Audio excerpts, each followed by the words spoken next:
एक लंबे समय तक हजारों करोड़ों राष्ट्रभक्तों ने जो इस राष्ट्र के लिए जान देते रहे, चाहे वो उसकी कल्पना 1925 में किसी ने की हो, और वहां से चल के लोग अपना काम करते रहे, और एक ऐसा समय आया कि जब आपके चारों तरफ घोर अंधेरा था, तो आपके अंदर एक ऐसी भावना पैदा हुई कि आपने ना अपने आप को यादव समझा, ना ब्राह्मण समझा, ना ठाकुर समझा, ना वैश्य समझा, ना दलित समझा, ना अपर कास्ट, ना लोअर कास्ट, ना ओबीसी। ये तमाम जिन फंदों में आपको फंसाया गया था पिछले 1000 साल से, और 47 के बाद हमारे देश में बड़े बड़े श्रूड मक्कार मुनाफिक, जिन्होंने ये सोच के इस देश का इतिहास लिखा, इस देश का साहित्य लिखा कि कैसे यहां की आने वाली नस्लें, कभी जो ये राष्ट्र दुनिया के अंदर सबसे ताकतवर था, इस राष्ट्र का जो तंत्र था वो इतना मजबूत था कि इसे दुनिया में कहीं कुछ लेने की जरूरत नहीं पड़ती थी, और विश्व की अर्थव्यवस्था में उस समय भारत का 33% का जीडीपी था। हमारा जो उसमें जो हमारा कंट्रीब्यूशन था वो 33% था। तो हमने अज्ञानता के चलते, स्वार्थ के चलते, इस ऐसे राष्ट्र को जो दुनिया की सबसे पुरानी सभ्यता का वाहक हो, एक ऐसा धर्म जो प्रकृति के साथ, सृष्टि के साथ पैदा हुआ हो, जब से ये सृष्टि है तब से है, हमने उन सब चीजों को छोड़ करके हमने छोटी छोटी छोटी छोटी दुकानों को ही अपना भाग्य मान लिया और अपना भविष्य उन्हें सौंप दिया। लेकिन आपको थोड़ा थोड़ा एहसास हुआ, एक पीढ़ी, लंबे 70 साल के काल में कई पीढ़ियां निकल गईं, शायद उनमें वो पीड़ा रही होगी, लेकिन व्यवस्था और सत्ता के तंत्र में वो इस तरीके से फंसे कि शायद उनमें वो लड़ने की शक्ति नहीं थी, या शायद वो ये चाहते थे कि हमें और आपको पढ़ाई से, लिखाई से, संस्कारों से ऐसा मजबूत कर दें कि आने वाली चुनौती को हम समझें, और जो काम वो नहीं कर पाए उन मुद्दों को समाज में उठाएं और बाध्य करें सरकारों को, बाध्य करें इस देश की व्यवस्था को कि यह व्यवस्था भारत राष्ट्र के लिए बनी है, भारत राष्ट्र इस व्यवस्था के लिए नहीं बना है। लिहाजा कानून हो, संविधान हो, संसद हो, न्यायपालिका हो, ये पुलिस हो, ये सेना हो, ये भारत राष्ट्र के लिए बनी है। भारत राष्ट्र इनके लिए नहीं बना है कि हमें इन्हें पालना है, हमें इनकी तनख्वाह देनी है, हमें इनको बड़े बड़े घर देने हैं और ये कानून बनाएं, ये गोली चलाएं, ये कानून व्यवस्था को कैसे बनाएं। ना, कानून व्यवस्था बनाने का तरीका भी भारत राष्ट्र की परंपराओं और संस्कृति के हिसाब से होगा। इसलिए हजारों ऐसे कानून हैं, क्योंकि वो हमारी जो जीवन है, जो हमारी आस्था है, जो हमारी उपासना है, उससे मेल नहीं खाती। इसलिए कानून कुछ कहता है और समाज कुछ कहता है। कानून क्या कहता है कि आप अपनी सगी बहन के साथ किसी से जा रहे हो।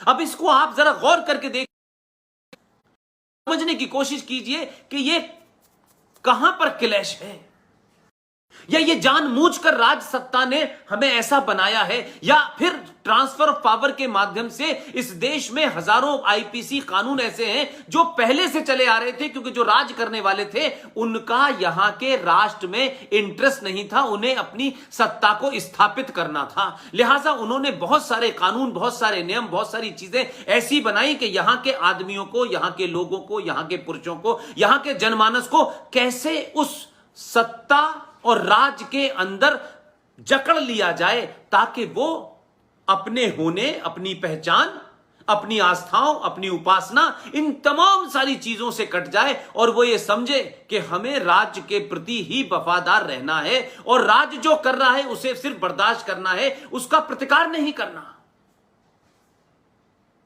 इसलिए अगर आप कल अपनी बहन के साथ कहीं जा रहे हो और ये घटनाएं पिछले कई सालों से लगातार हो रही हैं, मैं अक्सर बड़े बड़े कई पुलिस वाले हैं, मैं उनसे पूछता हूं,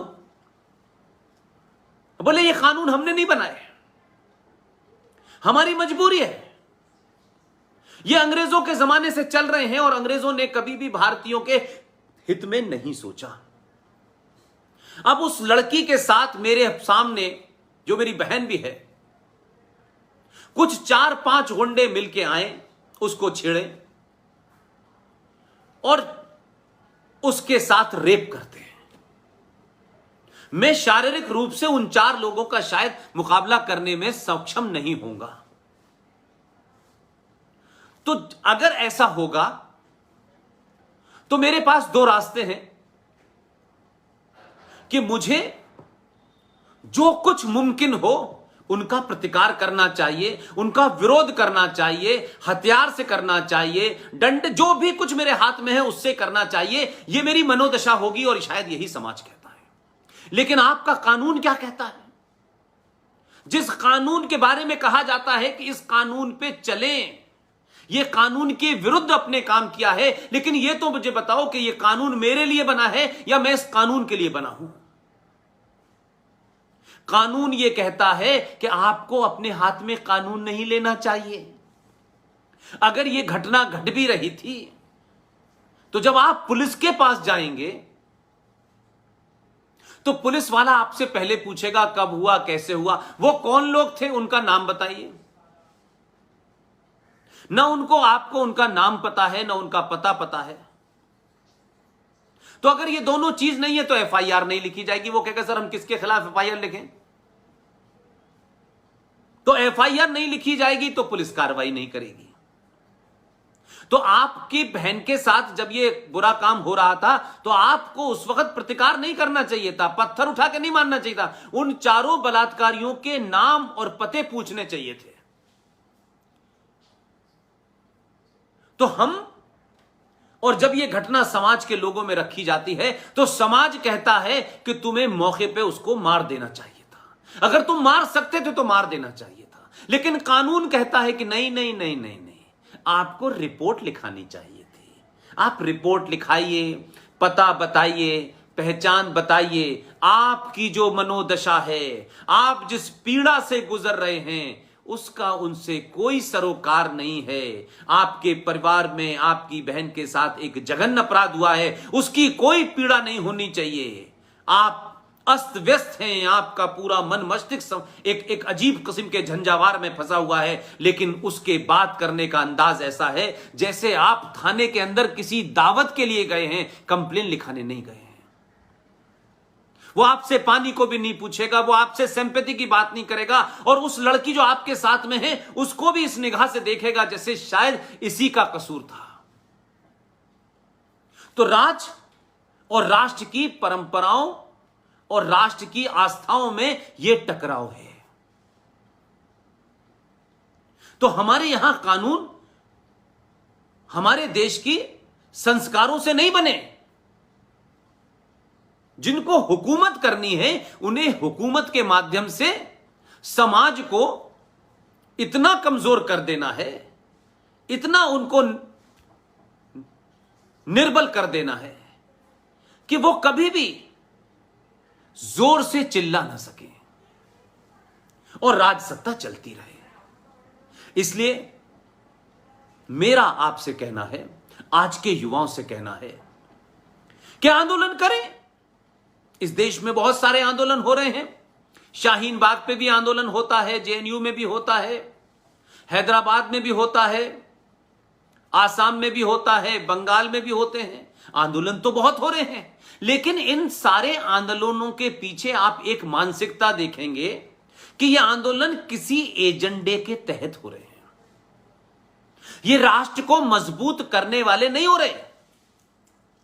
इन तमाम सारे आंदोलनों के पीछे जो भारत राष्ट्र की परिकल्पना है, जो उसके आदर्श हैं, जो उसकी आस्थाएं हैं, उसको कैसे तोड़ के कमजोर किया जाए, इसकी चिंता में यह आंदोलन हो रहे हैं। लिहाजा वो मुद्दे मत उठाओ जिससे इस देश में गद्दार, जिससे इस देश को तोड़ने वाली ताकतों को आप बेनकाब कर सकें। तो अगर आप ये करेंगे तो आप राइट विंगर हैं, आप दकियानूसी समाज के लोग हैं, आप कंजर्वेटिव लोग हैं, आप फ्रिंज एलिमेंट हैं, आप हेट मॉन्गर हैं, आप किसी मजहब के खिलाफ हैं। ये तमाम तमके बना दिए जाएंगे क्यों? आपकी शिक्षा पद्धति, इतिहास ने आपको पिछले 70 सालों में यही बताया है और कुछ चीजों को ग्लोरीफाई किया है। तो किसी भी सभ्यता को समाप्त करने के लिए सबसे पहले उस राष्ट्र के समाज को अपने आदर्शों से काट दो, अपनी पहचान से काट दो, अपनी संस्कृति से काट दो। लिहाजा आपने क्या किया कि मैं फिर कहता हूं कि बीच बीच में मैं रेफरेंस के लिए अंग्रेजों का जिक्र करता हूं, लेकिन मैं मानता हूं कि 47 के बाद भी ऐसी ही प्रवृत्तियों के लोग सत्ता पे बैठे।